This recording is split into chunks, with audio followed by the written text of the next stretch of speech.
దక్షిణ భారతదేశంలో అత్యంత ప్రాచీనమైన పుణ్యక్షేత్రాలలో కుంభకోణం ఒకటి. ఇది మరియొక ప్రసిద్ధ పుణ్యక్షేత్రమైన చిదంబరానికి నైరుతి దిశలో 70 కిలోమీటర్లు 43 మైళ్ళు దూరంలో ఉంటుంది. పట్టణానికి కావేరి నది ఒకవైపు, అరసలార్ నది ఒకవైపు ప్రవహిస్తూ ఉంటాయి. సృష్టి కారకుడైన బ్రహ్మచే సృష్టించబడిన అమృతభాండము ప్రళయంలో కొట్టుకుపోతూ పరమశివుడి ఆజ్ఞతో ఇక్కడ వెలిసిందని, దానివల్లనే ఈ పట్టణానికి కుంభకోణం అని పేరు వచ్చిందని స్థానికుల విశ్వాసం. ఈ పట్టణంలో ప్రాచీన దేవాలయాలు చాలా ఉన్నాయి. 12 శైవ ఆలయాలు, 4 వైష్ణవాలయాలు, అత్యంత అరుదుగా కనిపించే బ్రహ్మ దేవాలయం కూడా ఉంది. వీటిలో సారంగపాణి, విష్ణువు దేవాలయం చాలా ప్రాశస్త్యమైనది.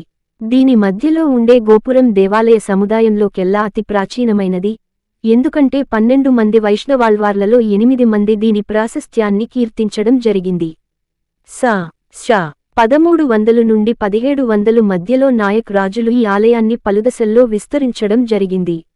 దీని గోపురం 44 మీటర్ల 146 అడుగులు ఎత్తు, 12 అంతస్తులు కలిగి ఉంటుంది. ఈ గుడికి 2 ప్రధాన ద్వారాలుంటాయి. దక్షిణ ద్వారాన్ని దక్షిణాయన కాలంలోనూ, ఉత్తర ద్వారాన్ని ఉత్తరాయన కాలంలోనూ ఉపయోగిస్తారు. ఆలయానికి ఉత్తర భాగంలో కోమలవల్లి అమ్మవారి గోపురం ఉంటుంది. ఆలయ ఆవరణలో భక్తులు ప్రవేశించే ముందే స్నానం చేయడం కోసం ఒక పుష్కరిణి కూడా ఉంటుంది. ప్రతి సంవత్సరం ఈ పుష్కరిణిలోనే తెప్పోత్సవం నిర్వహించబడుతుంది. ఇక్కడి పూజలు ఇతర కార్యక్రమాలు పంచరత్ర ఆగమాలను అనుసరించి జరుపబడతాయి. దేవాలయానికి అత్యంత రమణీయంగా చెక్కబడిన 2 రథాలు కూడా ఉన్నాయి. కొన్ని ప్రత్యేక సందర్భాల్లో వాడేందుకు ఒక వెండి రథం కూడా ఉంది. కుంభకోణం ఎందుకు సందర్శించాలి? తమిళనాడు యొక్క గొప్పతనాన్ని ఇక్కడి అద్భుతమైన నిర్మాణాలు మరియు దేవాలయాలలో చూడవచ్చు. కుంభకోణంలోని అనేక మతపరమైన ప్రదేశాలు విష్ణువు మరియు శివునికి అంకితం చేయబడ్డాయి. కుంభకోణంలో దాదాపు 188 స్థలాలు ఉన్నాయి. ఈ పట్టణం ప్రతిష్టాత్మక విద్యాసంస్థలు, చెక్కిన పంచలోహ విగ్రహాలు, పట్టు ఉత్పత్తులు, ఇత్తడి మరియు లోహ వస్తువులకు ప్రసిద్ధి చెందింది.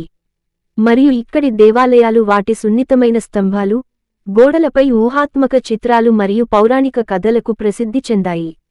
ఈ వీడియో మీకు నచ్చినట్లయితే లైక్ చేసి షేర్ చేసి సబ్స్క్రైబ్ చేసుకోగలరు. జై శ్రీరామ్.